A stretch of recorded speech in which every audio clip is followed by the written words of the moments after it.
رضي الله عن الشيخ كياي هاشم أشعري ورفع الله درجاته وجمعنا به في أعلى الجنة، يذكر آداب المتعلم في نفسه، وقد سبق معنا 3 آداب ويذكر الآن الرابع.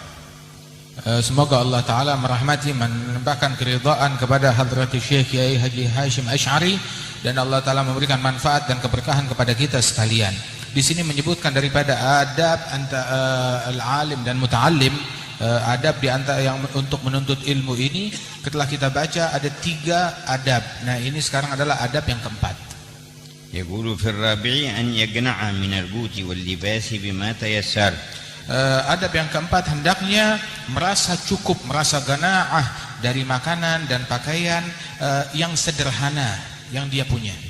وهذا أدب لطالب العلم خاصة وهو أدب للمؤمنين عامة. Ini adalah sebuah adab yang dikhususkan harus dimiliki oleh setiap penuntut ilmu agama, dan juga kepada setiap mukminin secara umum harus punyalah adab semacam ini. فإنه عند عدم القناعة بالمتيسر تنفتح أبواب كثيرة للشر.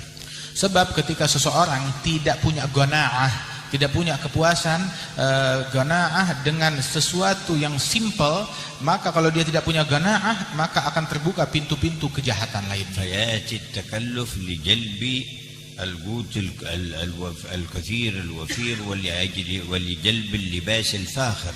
Maka dia akan memaksakan diri bagaimanapun caranya untuk mendapatkan makanan yang banyak ataupun pakaian-pakaian yang mewah-mewah. ويقوى مدخل من الشيطان على القلب في شغله بهذا. Dan semakin kuat pintu dari syaitan, akses syaitan ke dalam hatinya, menyibukkan hatinya dengan hal yang semacam ini. كلما أخذ لباسا قال له غيره أحسن منه. Setiap kali dia mengambil sebuah pakaian, syaitan masuk dengan aksesnya, dia ada yang lebih bagus lagi. لابد أن تأتي بذاك النوع، لابد أن تأتي بذاك النوع. Dibisikkan harus ambil dari yang model ini dan model itu. ثم يقول له الناس ينظرون إليك وثوبك غير محترم غير محتشم. Itu syaitan berbisik, orang engkau ini dipandang, dilihat oleh orang banyak, diperhatikan oleh mereka, enggak pantas kalau pakaianmu kurang baik. وكيف يكون فلان وفلان أحسن منك لباسا؟ Kenapa orang si A dan orang B itu pakaiannya lebih bagus daripada engkau? أولادهم أحسن لباس من أولادك. Anak-anak mereka lebih baik pakaiannya dari anak-anakmu. زوجاتهم أحسن لباس من زوجتك. Istrinya pakaiannya lebih bagus dari pakaian istrimu. اجتهد هات اللباس. Ayo semangat, cari pakaian اطلب bagus yang mewah. الفاخر الممتاز. Cari yang mewah, yang bagus. وادخل بأي مدخل ما قدرت حتى من شبهة.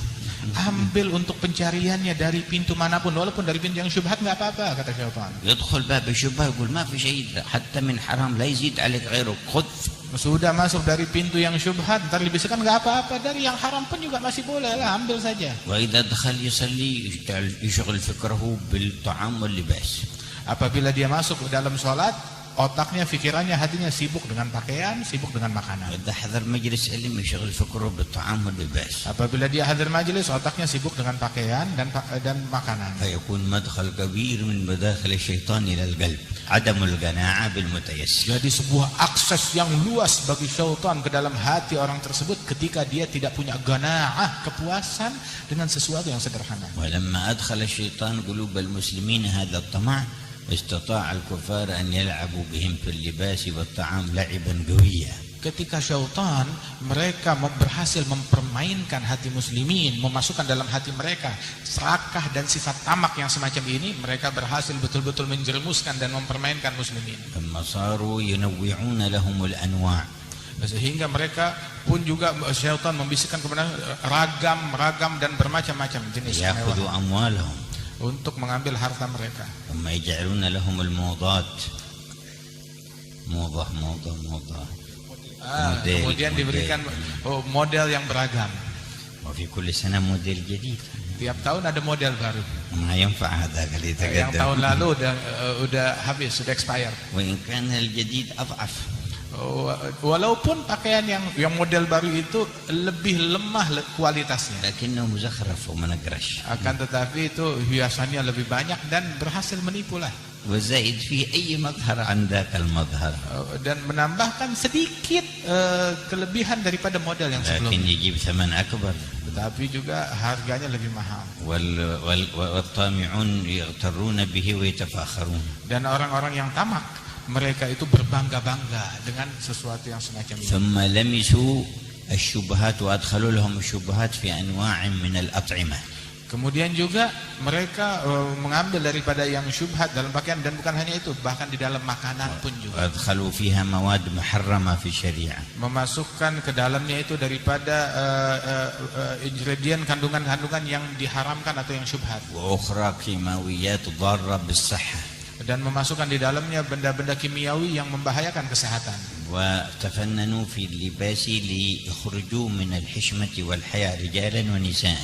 Dan juga mereka membuat pakaian yang beragam untuk membuat kaum laki-laki dan kaum wanita memakai pakaian yang membuat mereka keluar dari sifat malu dan sifat sopan dalam berpakaian. ليكون في الموديلات منها ما يحجم العورة لضيقه. Di antara model-model tersebut yang ketat di badan. ومنها ما يكون شفافا في بعض مواضعه من الجسد. Ada juga beberapa model pakaian yang terawang di bagian-bagian tertentu dari tubuh. ومنهم ما يكون للرجال طويل إلى تحت الكعب وللنساء قصير إلى عند الركبة. Di antara model itu untuk lelaki panjang sampai ke bawah mata kaki. Untuk wanita sampai tinggi sekali hingga di atas lutut. وقد سار بعض الناس وهم منسوبين للعلم يوما وفيه ثياب غطت بدنه كله وفي زوجته ثياب كشفت من أبدانها مواضع، فلقيه واحد في الطريق بالعوام قال لي: يا شيخ من فضلك بدل اللباس عط لباسك للحرمة وأنت شل لباسها فهذا أحسن لكم.